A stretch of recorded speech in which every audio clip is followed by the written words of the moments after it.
아멘. 우리 하나님께 영광의 박수 올려드리겠습니다. 저는 목사로서 참 잘 안 아프려고 노력을 참 많이 합니다. 건강 관리를 위해서 꽤 애를 많이 쓰죠. 예전에는 목사님들이 건강 관리 막 열심히 하면 참 없어 보이고 그랬습니다. 그죠? 그런데 제가 이렇게 안 아프려고 노력하는 이유는 단순히 오래 살려고 그러는 것이 아니라 제가 아파 보니까 성도님들이 걱정을 그렇게 많이 하시더라고요. 그래서 조금 몸이 안 좋다, 또 몸이 아프다 그러면 걱정을 참 많이 하세요.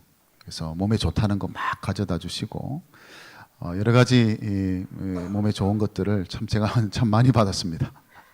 특별히 예전에 제가 감기에 좀 잘 걸렸거든요. 요즘은 감기 잘 안 하는데 감기 잘 걸렸습니다. 그랬을 때 많은 분들이 이거 감기에 참 좋습니다 그러면서 얼마나 많이 가져다 주시는지, 다 먹지도 못할 만한 양을 그렇게 가져다 주시곤 그렇게 했습니다. 그런데 그런 제 몸에 좋고 특히 감기에 좋은 것들을 가져다 주실 때에 아주 중요한 특징이 하나 있는데, 그것은 반드시 자기가 먹어보고 효과가 있는 것을 가져다 주십니다. 내가 먹어보니까 이 감기에 좋았다 이러면서 가져다 주시죠. 그래서 저는 그런 면에서 볼 때 누군가가 저에게 감기에 좋은 것을 가져다 주게 되는 이 행동에는 아주 중요한 두 가지 사실이 전제되어 있다는 것을 이제 보게 됩니다. 첫째는 이거죠. 내가 먹어보니까 감기에 좋다는 거예요. 내가 먹어보니까 감기에 효과가 있다. 첫 번째 전제고요. 두 번째 전제는 뭐냐면, 가만히 보니까 저 비실대는 목사한테 먹여야 되겠다. 꼭 먹어야 되겠다. 이 두 가지. 이제 요게 딱 만나게 되면 어떤 일이 일어나냐면 그것을 전해주게 되는 일이 일어납니다. 그러니까 전해준다는 이 행동에는 이 중요한 두 가지 사실이 있다는 것을 우리가 알게 되죠. 복음이라는 것이 그런 차원이 있다라는 생각을 하게 됩니다. 가령 이 복음이 전해져야 된다고 얘기할 때에 거기에는 두 가지 중요한 사실이 전제가 되어 있죠. 첫째는 이 복음은 죄와 사망으로부터 구원하는 능력이다. 다시 말하면 죽음에 대한 특효약이다. 이게 첫 번째 전제고요. 두 번째 뭐냐면, 그렇기 때문에 이 죄와 사망 아래 살아가고 있는 누군가에게 반드시 이것이 전해져야 되는 것이고 이것이 필요하다라는 것이죠. 그렇게 될 때 일어나는 일들이 뭐냐면 전해지게 되는 일이 일어나게 됩니다. 그래서 이 복음이라는 것은 단순히 감기 문제가 아니기 때문에, 그죠? 감기에 걸리고 안 걸리고 문제가 아니라 영원한 생명과 죽음에 관한 문제이기 때문에 사실은 이것은 굉장히 지극히 당연한 일이라고 볼 수 있습니다. 그 복음을 가진 사람이 그 복음을 다른 사람에게 전한다는 것은 굉장히 자연스럽게 일어나게 되는 행동이어야 한다라는 것을 우리가 알게 됩니다. 그래서 오늘 우리는 다음 주 우리 먼가비 새생명 축제가 되기 때문에 교회 생활 오래 하신 분들은 오늘 교회 가면 목사님이 또 그 말 하겠구나, 전도해라 그 말씀 하시겠구나라고 지금 짐작하고 오신 분 계시죠?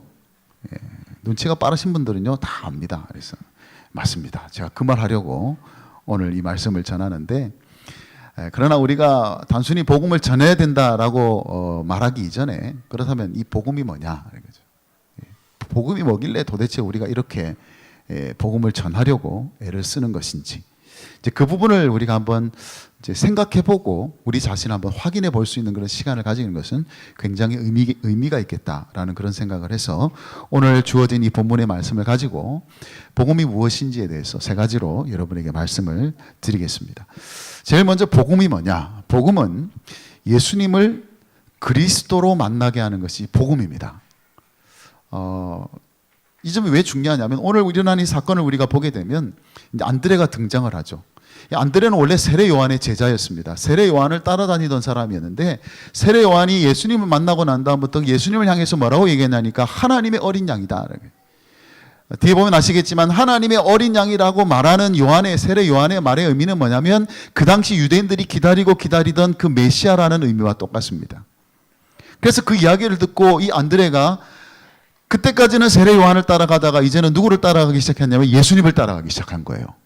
그래서 예수님을 따라가 보니까 비로소 그가 깨닫게 되고 비로소 그가 예수님에 대해서 알게 된 가장 중요한 일. 이분이 바로 우리가 기다리던 메시아구나. 그래서 오늘 이 안드레가 누구에게 쪼르르 달려가느냐? 흥분하면서 자기 형 베드로에게 달려가는 겁니다. 그래서 오늘 41절에 보면 이렇게 말하죠. 그가 먼저 자기 형제 시몬을 찾아 말하되 우리가 메시아를 만났다. 호들갑을 떨면서 우리가 메시아를 만났다. 우리 민족이 그렇게 고대하고 기다리던 그 메시아를 만났다. 형을 만나서 그렇게 얘기하는 것이죠. 여러분, 메시아가 무슨 뜻이냐? 그리스도와 똑같은 의미를 가진 말이지만 그 의미는 뭐냐면 기름 부음을 받았다는 뜻입니다. 기름 부음을 받은 자라는 뜻이에요. 그러면 이스라엘에서 기름 부음을 받은 자들은 어떤 사람이에요? 딱 세 부류가 기름 부음을 받습니다. 왕과 제사장과 선지자. 딱 이 세 부류의 사람만 기름 부음을 받습니다. 그런데 왜 이스라엘 백성들이 이 유대인들이 메시아를 기다리고 있었느냐? 그것이 바로 구약 성경에서 하나님이 그들에게 주신 약속이니까 그렇습니다. 장차 다윗의 자손 중에 메시아를 내가 보내겠다는 것이죠. 그래서 너희들을 구원해내겠다라는 거예요. 그래서 이스라엘 백성들은 그 당시 누구의 압제 속에 살았냐면 로마의 압제 속에 살았지 않습니까? 식민지로 살았어요. 그런 변변한 나라를 이루고 살지를 못하고 있었습니다. 그러니 이 유대인들의 생각에 볼 때는 지금까지 하나님이 세우신 그 이스라엘 나라는 하나님이 다스리시는 하나님의 나라고 그 다윗의 영화로운 그 영광스러운 그런 하나님의 나라의 그런 아름다움을 회복하기 위해서 간절히 기다렸던 존재가 누구냐? 바로 메시아라는 존재입니다. 그가 오면 이제 우리는 이 로마로부터 해방을 받고 다시 그 다윗이 가지고 있었던 그 나라의 영광을 회복하게 될 것이라는 소망을 가지고 있었기 때문에 그들은 누구를 기다리고 있었냐? 메시아를 기다리고 있었다는 것입니다. 그래서 그들은 메시아를 기다림을 통하여서 소망을 가지게 되면서 그래서 그 메시아를 통해서 이루게 될 그 구원을 간절히 바라보는 그런 상황 속에서 베드로가 만났던 그 예수님은 바로 메시아였다는 거죠. 단순한 랍비, 단순한 위대한 스승이 아니라 그들이 기다렸던 바로 그 메시아. 그런데 여러분, 이 메시아, 이 그리스도의 진정한 의미를 저와 여러분 잘 아시잖아요. 그래서 단순히 이스라엘이라는 한 나라가 회복되는 것을 의미하는 것이 아닙니다. 예수님이 그리스도로 이 땅에 오셨다는 것은, 예수님이 메시아로 이 땅에 오셨다는 것은 무엇을 의미하느냐? 지금까지 이 세상이 지배하고 있는 나라는 어떤 나라냐? 죄와 사망이 지배하고 있는 나라예요. 세상에는 수많은 나라들이 존재하지만 가장 공통적으로 설명할 수 있는 나라의 특징은 뭐냐면 죄와 사망이 지배하는 나라예요. 여기에서 이 지배하에 자유로울 수 있는 사람들은 없습니다. 죄가 있고, 그래서 사망이 있고, 그래서 소망이 없는 세상이다. 그게 우리가 사는 세상입니다. 그런데 그 세상 가운데 예수님이 오셨다는 것은 뭐냐면 그 세상 가운데 하나님의 나라가 회복된다는 말의 의미인데, 그 하나님의 나라가 회복된다는 말의 의미는 이제 그 하나님의 나라를 통해서 영원한 생명의 은혜가 나타날 것이다라는 거예요. 그래서 이제는 영원한 생명이 지배하는 나라, 그 하나님의 나라가 이 땅 가운데 이루어지게 되는데, 그것이 언제 이루어지느냐? 바로 예수 그리스도가 이 땅에 오실 때 이루어지는 것이고, 우리가 예수님을 그리스도로 만난다는 것, 우리가 예수님을 메시아로 만난다는 것은 우리에게 생명의 은혜를 주시는 분으로 우리가 만난다는 것입니다. 그래서 여러분, 복음은요, 그 본질적인 차원에서 바로 이런 것입니다. 예수님을 메시아로 만나게 하고 예수님을 그리스도로 만나게 하는 것이 복음이다라는 것이고, 그래서 우리의 생명이 회복되게 되는 거예요. 영원한 생명이 지배하는 나라를 살게 되는 것, 그것이 바로 예수님을 메시아로 만난 사람에게 일어나는 일이다라는 거예요. 그래서 아주 중요한 질문이 있죠. 여러분, 예수님이 여러분에게 누구냐는 거예요. 여러분에게 예수님 누구시죠? 메시아여야만 합니다. 그리스도이어야만 합니다. 단순히 어떤 종교의 교주가 아니라, 좋은 말씀을 해주시는 그런 성인 군자가 아니라, 예수님은 우리를 죄와 사망에서 생명을 주셔서 이제는 그 영원한 생명이 지배하는 나라를 살게 하신 예수 그리스도를 우리가 만나야 된다는 것이고, 그래야만 우리는 생명의 능력 안에서 이 땅을 살아가게 되는 것이고, 그게 바로 복음의 가장 본질적인 부분이다라는 것이죠. 어떤 그리스도인이 장례식이 있었습니다. 도널드 그레이 반하우스 박사라는 분이 이 그리스도인의 장례식을 집례를 하게 되었죠. 그 장례식에 이제 많은 사람들이 참석을 했습니다. 수많은 사람이 참석을 했고, 특별히 이 고인이 된 그리스도인은 사업을 아마 했던 것 같아요. 그래서 그 장례식장에는 그 중견 사업가들, 친구들이 엄청 많이 왔어요. 그런데 왜 이 장례식이 독특했느냐? 이 고인이 된 그리스도인이 1년 전에, 죽기 1년 전에 내 무덤가에서의 증언이라는 제목의 편지를 써서 유서안에 이렇게 넣어놓고는 이 박사님이 얘기한 거예요. 내가 죽게 되면 내 장례식 때 꼭 이 편지를 그날 참석한 사람들에게 꼭 읽어주면 좋겠다. 그렇게 한 것이죠. 그래서 이 바나우스 박사님이 장례식을 인도하면서 이제 이 편지를 개봉을 한 겁니다. 유언에 따라서 개봉을 했습니다. 내 무덤가에서의 증언이라는 편지. 그 내용을 제가 읽어드리면 이렇습니다. 지금 나의 장례식이 거행되는 시간입니다. 하지만 나는 이 시간을 세상에서 가장 중요한 증언의 시간으로 삼기를 원합니다.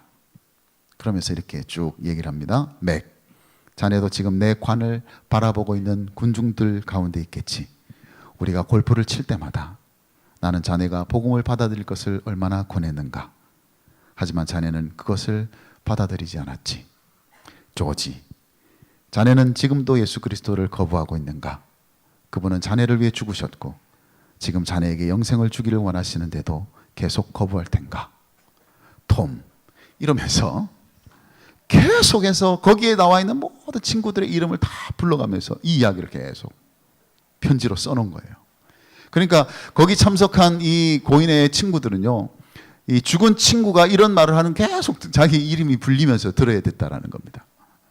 제가 왜 이 장례식을 여러분에게 소개하고 있을까요? 왜냐하면 지금 이 장례식에는요, 죽은 사람이 산 사람에게 말을 하고 있기 때문에 그렇습니다. 여러분, 원래 죽은 사람은 말이 없습니다. 죽은 자는 말이 없다, 그런 말이 있잖아요. 그게 정상적인 것 아니겠습니까? 산 사람이 죽은 사람한테 말을 해야죠. 아이고, 참 저 나이에 벌써 갔구나. 아이고, 저렇게 고생만 하다가 갔네. 아이고, 이 남아있는 사람들은 어떻게 하지? 누가 누구에게 주로 말을 할까요? 산 사람이 죽은 사람한테 얘기를 합니다. 그런데 이상하게도 이 장례식은요, 죽은 사람이 산 사람에게 얘기를 해요. 이런 일이 일어날 수 있는 이유가 무엇이겠습니까? 전혀 다른 나라를 살고 있기 때문에 그렇습니다.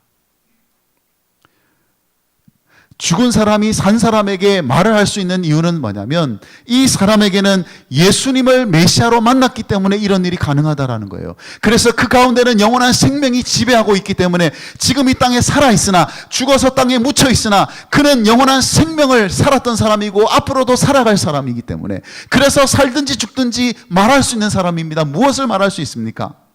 생명을 말할 수 있는 사람이에요. 그게 바로 복음입니다. 복음이 우리에게 가져다주는 가장 놀라운 은혜가 바로 그것이에요. 우리가 살든지 죽든지 우리는 말할 수 있는 사람이 됩니다. 어떤 말을 할 수 있는 사람이 될 수 있을까요? 예수 그리스도를 말할 수 있는 사람이 되고 예수 그리스도의 생명을 말할 수 있는 사람이 되고 그런 사람은 오직 예수님을 메시아로 만난 사람, 예수님을 그리스도로 만난 사람만이 할 수 있는 일이라는 것을 우리가 생각하게 될 때 저는 여러분들이 오늘 이 시간에 확인해야 될 가장 중요한 것, 저는 여러분이 이 시간에 예수님을 그리스도로 만난 사람들일 수 있기를 주님의 이름으로 축복합니다. 메시아로 만나고 있어야 돼요.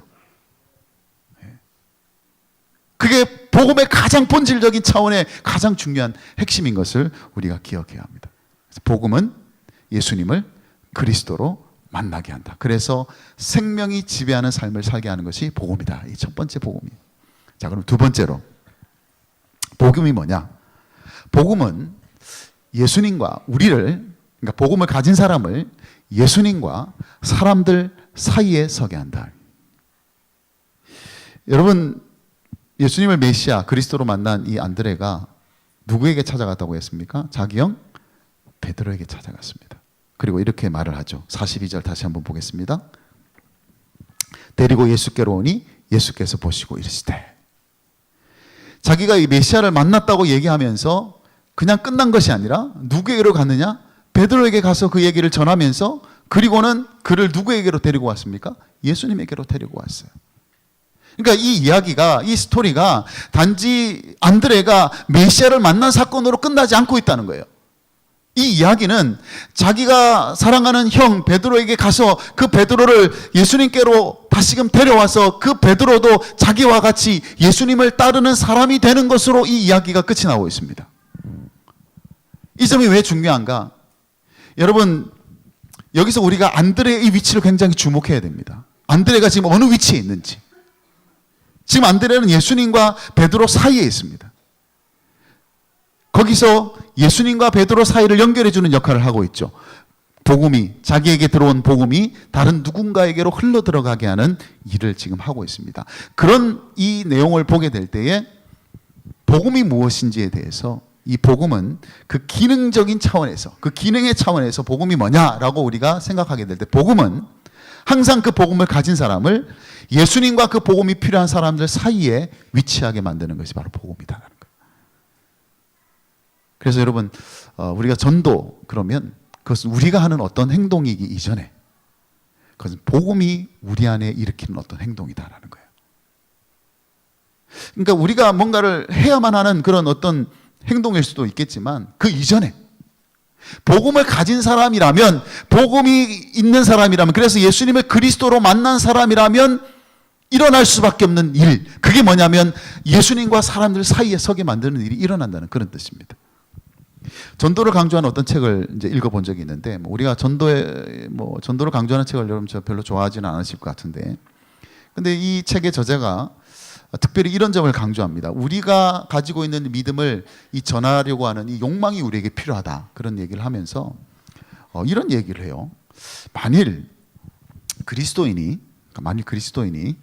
그러니까 믿지 않는 사람들에게는 영원한 죽음이 기다리고 있고, 믿는 사람들에게는 영원한 생명이 기다리고 있다는 사실을 정말 믿고 있다면,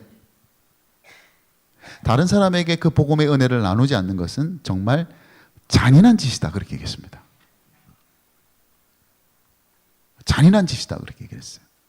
그러면서 어떤 마술가이면서 무신론자였던 한 사람의 말을 인용을 합니다. 펜 질렛이라는 아마 무신론자가 있는데, 이 사람이 한 말을 인용을 해요. 이 사람이 뭐라고 이렇게 얘기를 했냐면 이렇게 얘기를 했습니다. 당신이 만약에 천국을 믿고 지옥을 믿는다고 생각해 보자. 당신은 지금 사람들이 지옥에 가거나 혹은 영원한 생명을 얻을 수 있다고 믿고 있다. 그런데도 당신이 만약 다른 사람들에게 이 사실을 말하는 것이 어색하고 부끄럽고 불편하고 부담스러워서 말하기를 포기한다고 치자. 우리가 잘 하는 거죠, 그죠? 그랬다고 치자. 그렇다면 누구에겐가 그런 사실을 숨기기 위해서는 얼마나 그를 미워해야 하는지 알고 있는가, 그렇게 도전합니다. 다시 표현해서, 영원한 생명이 가능하다고 믿으면서 그 사실을 얘기하지 않으려면 그 사람을 얼마나 증오해야 하겠느냐, 그렇게 얘기를 합니다. 더 쉽게 얘기하면, 여러분이 생명을 구할 수 있는 약을 가지고 있습니다. 그런데 그 약이 절대적으로 필요한 사람이 여기 있어요. 그 약을 먹어야만 사는 사람이 있습니다. 그런데 여러분이 그 약을 가지고 있으면서도 그 약이 있다는 사실을 이 사람에게 숨긴다면 이 사람을 얼마나 미워해야 그렇게 숨길 수 있겠느냐는 뜻이에요. 무신론자가 이렇게 말하는 게 참 놀랍지 않습니까? 이 사람은 복음을 믿지 않습니다. 그런데 만약 정말 믿는다면 어떤 일이 일어나야 되는가를 정말 정확하게 지적해주는, 정말 상식적인 차원에서 지적해주는 거예요. 정말 믿는다면 어떤 일이 일어나야 되겠느냐라는 거예요. 그러니까 우리가 천국과 지옥이라는 이 복음을 알고 있는 사람이고 그것을 믿고 있는 사람인데, 그것을 누구에게 전하지 않으려면 얼마나 그 사람을 미워해야 그런 일이 일어나겠느냐는 거예요. 그래서 여러분, 우리가 복음을 다른 사람에게 전하고 안 전하고는 부담이 되고 부담이 안 되고의 차원을 떠나서 그것은 다른 사람을 미워하고 증오하는 것과 다를 바가 없지 않겠느냐라는 도전이죠. 그건 단순히 무관심이 아니라는 겁니다. 우리가 복음이 필요한 누군가에게 복음을 전하지 않는 것은 그 사람에 대한 단순한 무관심이 아니라 그것은 마치 그 사람을 그만큼 증오하는 것과 무엇과 다르겠느냐라는 의미죠. 그래서 여러분, 복음은요, 우리의 위치를 복음이 정해줍니다. 어느 위치로요? 우리가 만난 예수님과 그 예수님을 만나야 되는 또 누군가 그 사이에 우리를 두신다는 거예요. 안드레가 예수님을 만나서 예수님과 베드로 사이에 설 수밖에 없었던 것처럼 복음은 우리를 그렇게 만든다는 거예요. 그래서 우리가 예수님하고만 있어서는 안 된다는 뜻입니다. 예수님하고만 있으면서 예수님이 주시는 은혜만 누리면서 사는 것으로 만족해서는 안 된다는 것이죠. 그게 전부가 아니라는 것입니다.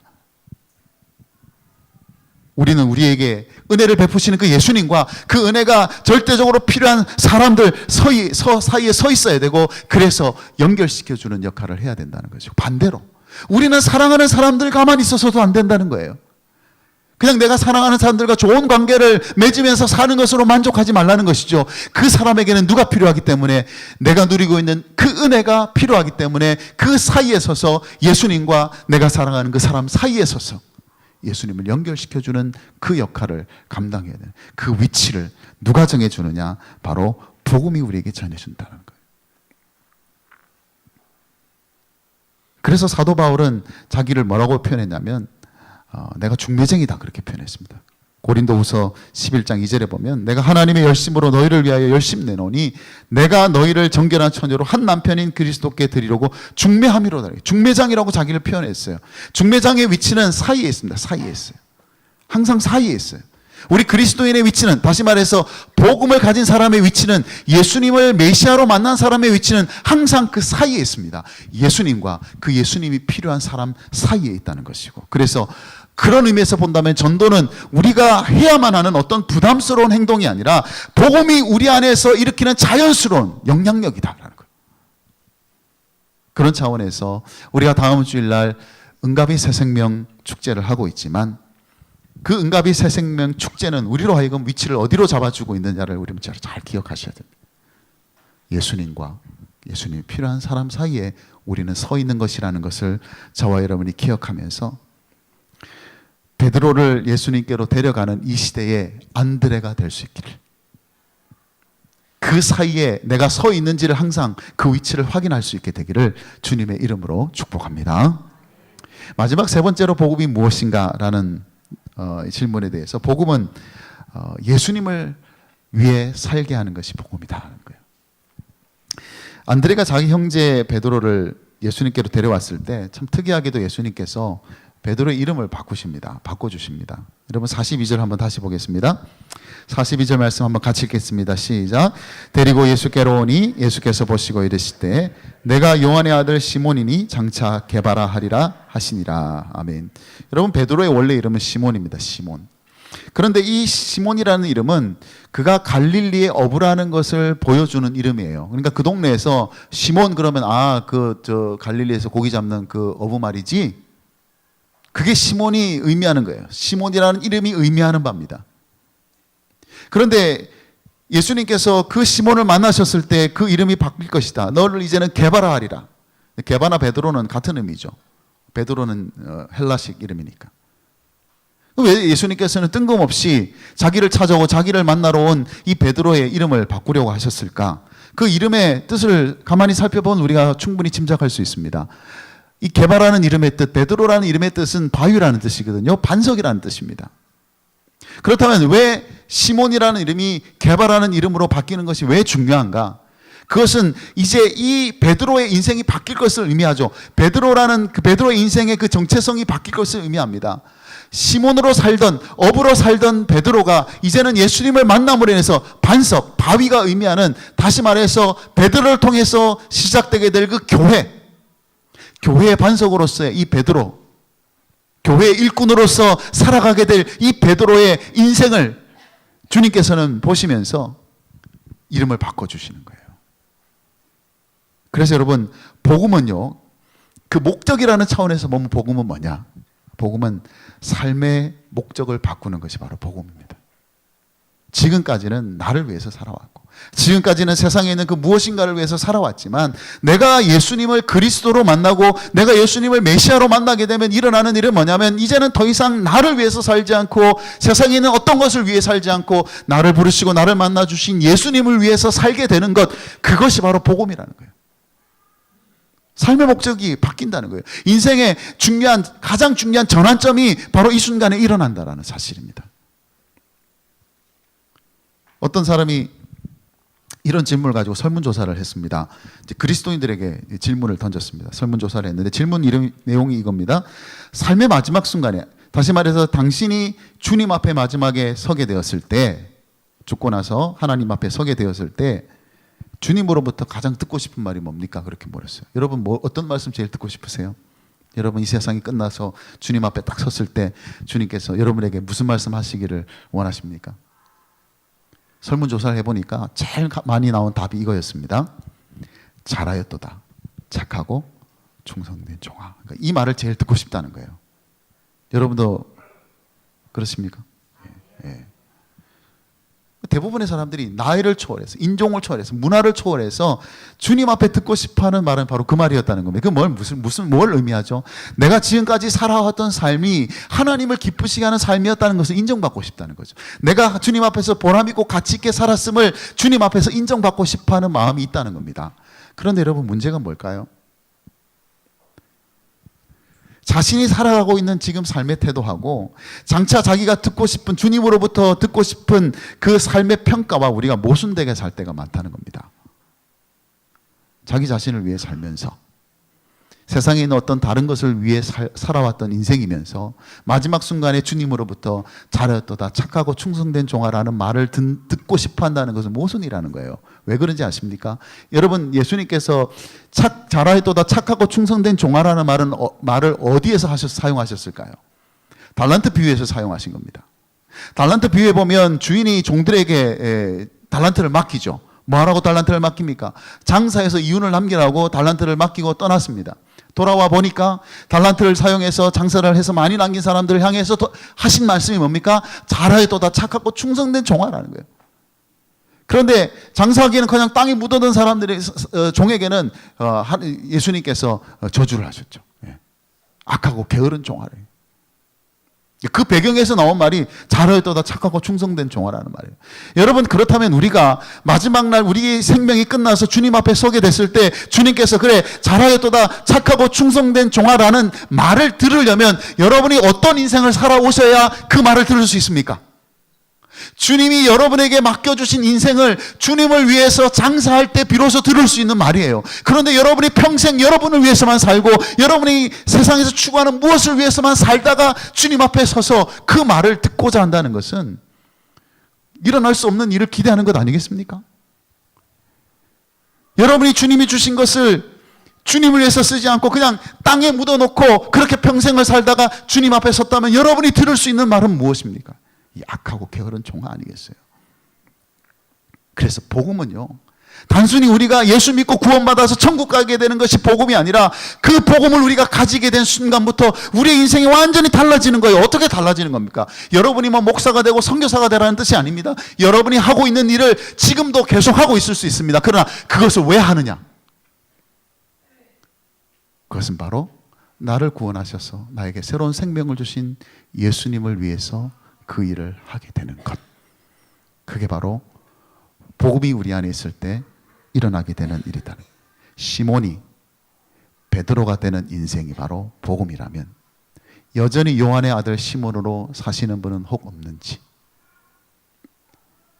이제는 여러분이 게바로 살아야 하고 베드로로 살아야 함에도 불구하고 여전히 요한의 아들 시몬, 그저 어떤 한 아들의 아버지 아들로서 그저 고기를 잡는 것으로 만족하는 것으로 살아가는 우리의 모습은 아닌지 우리가 다시 한번 돌아보면서 여러분이 가지고 있는 것이 무엇이든지, 여러분이 무슨 일을 하고 있든지 간에 여러분의 삶이 주님을 위해서 사용되는 삶이 되기를 바랍니다.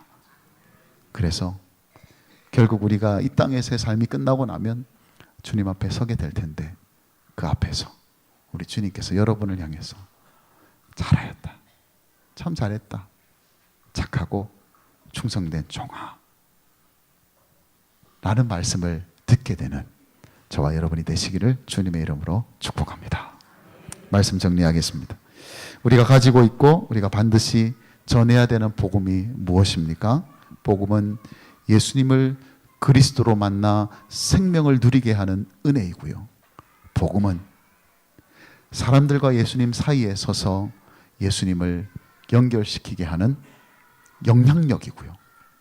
복음은 이제는 남은 우리의 인생을 예수님을 위해 살게 하는 목적이라는 것을 다시 한번 여러분들이 확인하면서 이번 한 주간, 다음 주일 복음이 무엇인지를 한번 확인할 수 있는 좋은 기회가 될 수 있도록 그렇게 우리가 기도하고 헌신하면서 우리 동일교회가 계속해서 수많은 안드레가 일어나고 수많은 베드로가 일어나는 그런 복음의 아름다운 역사가 일어나는 교회가 될 수 있기를, 그런 저와 여러분이 되기를 주님의 이름으로 축복합니다. 아멘.